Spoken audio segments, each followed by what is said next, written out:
တငယ်ချင်းအားလုံးမင်္ဂလာကြကြပါ2026ခုနှစ်မတ်လ17ရက်နေ့ကင်းဘက်ထူးခြားသတင်းလေးများကိုတင်ပြပေးပါမယ်ပထမသတင်းတစ်ပုဒ်အနေနဲ့အီရန်အစ္စရေးအမေရိကန်စစ်ပွဲအတွင်းမှာကျွန်တော်တို့နိုင်ငံတွေကိုရိုက်ခတ်မှုများစွာရှိခဲ့ပါတယ်အဓိကတော့စွမ်းရည်ဆိုင်ရာနဲ့ဒါရင်းနှံသဘာဝဓာတ်ငွေ့ပေါ့နော်ကိစ္စရပ်တွေမှာကျွန်တော်တို့နိုင်ငံတွေကိုဒါရိုက်ခတ်ခဲ့ပါတယ်စစ်ပွဲကဒါသတင်းပတ်၄ဘက်၅ဘက်ပြီးမှာပြီးမယ်လို့ဒေါ်နယ်ထရန့်ကပြောထားပြီးတယ်လက်ရှိအနေထားမှာတော့ဒါအီရန်နောက်တဲ့6လစာလောက်စစ်ထိုက်ဖို့ဒါအသင့်ရှိနေသေးတယ်စစ်တိုက်နိုင်သေးတယ်ဆိုတာကိုဒါအီရန်ပြောထားပါတယ်ဒါနဲ့ပတ်သက်လို့ဒါအီရန်နိုင်ငံကဒီအမေရိကန်ရဲ့ကျူးကျော်မှုเนาะကျူးကျော်မှုကိုတစ်ချိန်မို့တစ်ချိန်ရင်ဆိုင်ရမယ်ဆိုတာကို तू ကကြိုပြီးသိခဲ့ပါတယ်ဒီကြိုပြီးသိခဲ့တော့ तू ကအနည်းဆုံးနှစ်ပေါင်း20ကျော်ပြင်ဆင်ခဲ့ပါတယ်ဂျားထဲမှာအမေရိကန်ကျူးကျော်ခဲ့တဲ့အီရန်လိုနိုင်ငံတွေအာဖဂန်နစ္စတန်လိုနိုင်ငံတွေကိုအထူးယူပြီးတော့သူ့ရဲ့ဒီအစ္စလာမစ်အစောင့်တပ်မတော်ကိုကြိုတင်ပြင်ဆင်ထားခဲ့ပါတယ်ဒီပြင်ဆင်မှုကြောင့်ပဲဒါလက်ရှိအချိန်ထိဒါအစ္စရေးကိုလည်းပြန်ပြီးလက်တုံ့ပြန်တိုက်ခိုက်နိုင်တယ်အမေရိကန်ကိုလည်းလက်တုံ့ပြန်တိုက်ခိုက်ဒုံးမှုရွာပြီးတိုက်ခိုက်နိုင်တာဖြစ်ပါတယ်တကယ်တမ်းကျတော့ဒီမြေပြင်တပ်တွေမပါဘဲနဲ့အစိုးရတပ်ကကိုအချိန်ပေါင်းဖြစ်ဖို့ဆိုတာမလွယ်ပါဘူးเนาะဟိုအစိုးရအချိန်ပေါင်းဖြစ်သွားရင်ဖြစ်သွားမယ်သူ့ရဲ့လေဘက်နေတဲ့တပ်မတော်ဖြစ်တဲ့ဒီအစ္စလာမစ်တော်လှန်ရေးအစောင့်တပ်ပေါ့ဒီတပ်ကပုံမှန်ယူရင်းမှုမရှိဘဲနဲ့သူ့ရဲ့လှုပ်ဆောင်မှုနိုင်တဲ့တိုက်ခိုက်နိုင်စွမ်းတွေကိုအနေနဲ့ပြန်ပြီးတိုက်ခိုက်နေတယ်เนาะဒီတိုက်ခိုက်မှုတွေကရောကြမသွားတော့ကျွန်တော်တွေ့ရပါတယ်ဒါဘာကြောင့်လဲဆိုရင်ဒါအစိုးရဆိုတာကြားရင်ကြားမကြားရင်နေမှာအစိုးရဆိုတာကျွန်တော်ပြောမယ်အစိုးရဆိုတာဒီစုကပြုံးနေနောက်စုကတတ်နိုင်တယ်ဘာလို့သူ့နိုင်ငံမှာကာဝယ်ထားတဲ့တပ်မတော်ရှိတယ်အစ္စလာမစ်တော်လိုင်းအစောင့်တပ်ဆိုတာတပ်မတော်ရှိတယ်သူ့တပ်မတော်ကလေပတ်နေတယ်များအစိုးရကတော့ဘယ်သူတက်လို့နော်တင်လို့ရတယ်အစိုးရဆိုတော့အချိန်မီတပ်မတော်သူကတင်လို့ရတယ်အဲ့တော့ပြောမယ်ဆိုရင်တော့ဒီအဓိကအစိုးရပြုတ်ကြအောင်အမေရိကန်လောက်အောင်မှာပေါ့အဓိကလောက်အောင်မှာအစ္စလာမစ်စောင့်တပ်ရဲ့ကုကဲမှုစနစ်တွေပျက်စီးတော့ပြန်လဲမတုံ့ပြန်နိုင်အောင်လုံးအောင်ဖြစ်တယ်ဒါနဲ့အမေရိကန်နဲ့ဒီအစ္စရေးကအစိုးရကိုပဲသူအစိုးရကိုပဲဒါပြုတ်အောင်လုပ်လိုက်တယ်အစိုးရခေါင်းဆောင်အပြောင်းလဲဖြစ်အောင်လုပ်နိုင်တယ်သူ့ရဲ့အစ္စလာမစ်တပ်မတော်ကြီးကတော့ပုံမှန်လေဘက်နေတာဖြစ်တဲ့အတွက်စစ်ပွဲမှာပြန်ပြီးသုံးသပ်မယ်ဆိုရင်ဒါအမေရိကန်နဲ့အစ္စရေးကစစ်ပွဲမှာလုံးဝမနိုင်သေးဘူးဆိုတော့တင်ပြလိုပါတယ်ဒါကလည်းဒါဒီသူ့အစ္စလာမစ်တော်လှန်ရေးအစောင့်တပ်ကိုအီရန်ဒါဆိုတော့အီရန်အကြီးအကဲတွေပေါ့နော်သူတို့ဒီပြောမှဆိုဘိုးကူကဲမှုအ ਨੇ ဆုံးနဲ့နော်မိမိတက်မှုတွေရဲ့အစဉ်နဲ့မြေပြင်တက်မှုတွေရဲ့အစီအစဉ်နဲ့ဒီအမေရိကန်နဲ့အစ္စရေးကိုပြန်လဲတုံ့ပြန်တိုက်ခိုက်နိုင်အောင်နှစ်ပေါင်းများစွာအချိန်ယူပြီးတိဆောက်ခါခဲ့တဲ့အကျိုးရလဒ်ကိုအခုချိန်မှာခံစားရတာဖြစ်ပါတယ်လက်ရှိနေထားတော့เนาะပင်လယ်ကွေ့နိုင်ငံတွေကတော့အာဏာရှင်လို့တော့သုံးလို့မကောင်းပါဘူး။ဘာလို့အာဏာရှင်လို့ပြောရင်ဒီမှာဘေးမှာရှိနေတဲ့ဒီအီရန်မှာအာဏာရှင်မဟုတ်ဘူး။အီရန်ကတရားဟောဆရာတွေအုပ်ချုပ်လို့ဟာဒီအီရန်တရားအီရန်အာဏာရှင်ပေါ့ပြောလို့ရဘေးမှာပတ်ဝန်းကျင်နိုင်ငံတွေကြည့်လိုက်ဘေးပတ်ဝန်းကျင်မှာဆော်ဒီကူဝိတ်နော်ကူဝိတ်ဆိုလည်းဘီယင်စင်းနဲ့ဆော်ဒီဆိုလည်းဒါဘီယင်စင်းနဲ့ပဲဘေးမှာအာဏာရှင်နိုင်ငံတွေဘီယင်စင်းနဲ့အုပ်ချုပ်တဲ့အာဏာရှင်တွေအများကြီးရှိပါတယ်နော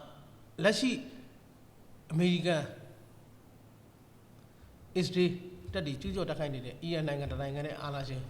်မဟုတ်ပါဘူးเนาะဆိုလိုတာအာဏာရှင်ကိုစနစ်ကိုတိုက်ထုတ်နေတယ်ဆိုပြီးဝါဒဖြန့်နေတဲ့ဒီကျွန်တော်မြန်မာပြည်နိုင်ငံတွေကပြည်တွင်းနေတဲ့ရှင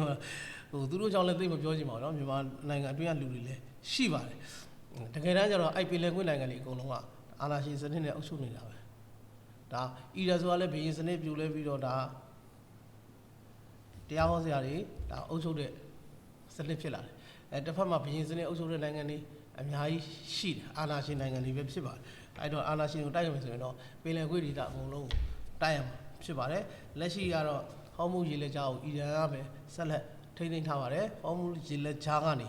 ေအမေရိကန်ရဲ့ပင်လယ်ကွေ့သင်္ဘောတွေကိုစောင့်နေတယ်ဆိုတဲ့သတင်းကျွန်တော်တို့ရရှိပါတယ်ဒါကတော့ဒါဒီပင်လယ်ကွေ့မှာဖြစ်နေတဲ့ရန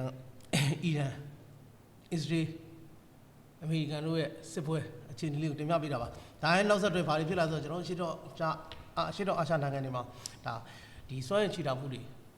လုပ်တယ်ပေါ့ဒီလိုလုပ်တဲ့နေရာမှာကျွန်တော်နိုင်ငံတော့စုံမစနစ်ပေါ့စုံမစနစ်တော့ကျွန်တော်ရှင်းမပြတော့ဘူးဘာဖြစ်လို့ဆိုစုံမစနစ်ကျွန်တော်ပြောခဲ့ပြီးเนาะအားလုံးလည်းသိနေပြီဖြစ်တဲ့တော့ပြောတော့ပါဒါနဲ့ကျွန်တော်နိုင်ငံတစ်ခုတည်း73စီချီတာနေတာလားမဟုတ်ပါဘူးဒါထိုင်းနိုင်ငံမနေ့ကဒီထုတ်ပြန်တဲ့အမိန့်ပေါ့နော်ထိုင်းအစိုးရတရားအနေနဲ့စွမ်းရည် လိုအပ်ချက်တွေကိုနော်စွမ်းရည်တွေကိုချွေတာတဲ့အနေနဲ့ WAF ဆိုတာ work from home ပေါ့နော်ဒီအလုပ်တွေမှန်သမျှကိုအိမ်မှာပဲလုပ်ရမှာပေါ့နော်အိမ်မှာပဲလုပ်ရမယ်ဒါအဲကွန်းတွေကို26 degree Celsius ပေါ့ centigrade ပေါ့နော်အဲ့ဒါပဲထားပြီးတော့ဒါထားရမယ်နောက်တစ်ခုကဘာလဲဆိုရင်အစိုးရအရာရှိကြီးများအစိုးရအရာရှိတွေပြည်ပနိုင်ငံကိုလုံးဝခီးစဉ်မသွားရပါဘူးအစိုးရအရာရှိတွေပြည်ပခီးစဉ်သွားမှုတွေကိုလုံးဝရပ်ဆိုင်းလိုက်ပါတယ်မလွဲမရှောင်သာတက်ရောက်ရမယ်နိုင်ငံတကာအစည်းအဝေးရလွှဲရင်ထိုင်းအစိုးရကျန်တဲ့အစည်းအဝေးတွေကိုဒါထဆိုးကလူကြီးမင်းတွေကဒါရနာခိတ္တရနာထားပါတယ်ဒီကတော့လက်ရှိနေမှာထိုင်းနိုင်ငံမှာပေါ့နော်တက္ကသိုလ်တွေအကြောင်းတွေပိတ်ထားတဲ့ကာလဖြစ်တဲ့အတွက်ဘာမှကြီးမားတဲ့ရိုက်ခတ်မှုမရှိသေးဆိုလဲသူတို့နိုင်ငံမှာလဲ73စီချွေထားမှုတွေကိုဒါလှုပ်ဆောင်နေတယ်ဒါနံပါတ်1ဒါအိမ်မှာပဲအလုပ်လုပ်ရမယ်ပြည်သူ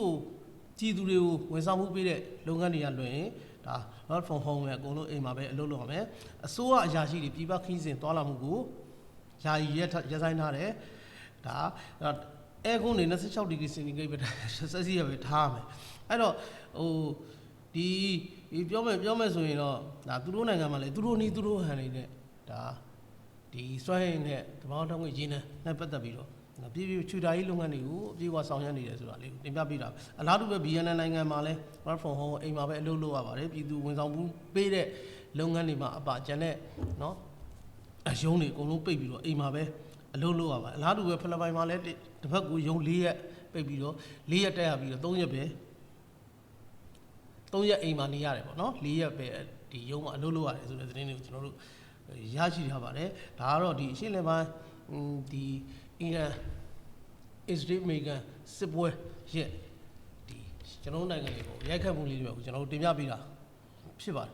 ယ်နောက်တဲ့သတင်းတစ်ပုဒ်အနေနဲ့ဒါ KIA ပေါ့နော် KIA ကပြည်တွင်းစစ်နော်ပြည်တွင်းစစ်လုံးဝခြုံငိမ့်မယ်ဆိုရင်နိုင်ငံရေးရဆွေးနွေးမှုနော်လုပ်ချင်တယ်ဆိုတဲ့အကြောင်း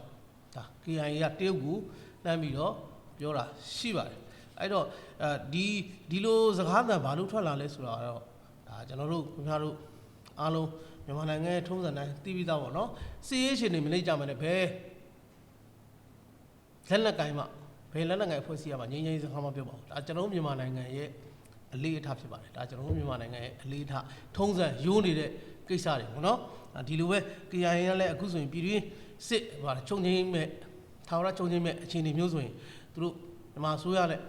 ဒါငြိမ်းချမ်းရေးဆွေးနွေးခြင်းတဲ့အကြောင်းဒါတရုတ်ကိုနိုင်ပြီးသူတို့ပြောပါတယ်